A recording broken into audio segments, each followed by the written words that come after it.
ખેડામાં વાસણોની ચોરી કરતા 3 ઈસમ ઝડપાઈ ચૂક્યા છે।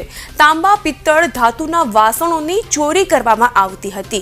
એન્ટિક વાસણોની ચોરીના આરોપીને દબોચી લેવામાં આવ્યા। ગેંગના મુખ્ય સૂત્રધાર સહિત 3 આરોપીની ધરપકડ કરી લેવામાં આવી છે।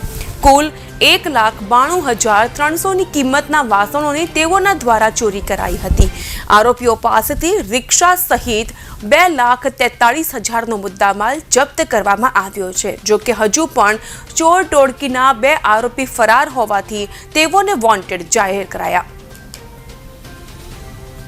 કપડવંત લાંબી શેરીમાં રહેતા ફરિયાદી જયેશભાઈ અજીતભાઈ પરીખ કે જેઓ અમદાવાદમાં રહે છે અને અહીંયા પણ એમનું મકાન છે, બંધ મકાનમાંથી તારીખ 2/3/25ના રોજ જૂના વાસણો જે એન્ટિક વાસણો હોય એમાં તાંબાના પિત્તળના વાસણો જર્મનના વાસણો ચોરી થયેલી, જેનો ગુનો 51/25 બીએનએસ કલમ 305A 331 મુજબ દાખલ થયેલો, જેની તપાસ કપડવંત ટાઉન પોલીસના પીઆઈ શ્રી જનકસિંહ દેવડા નાવે સંભાળી લીધેલી।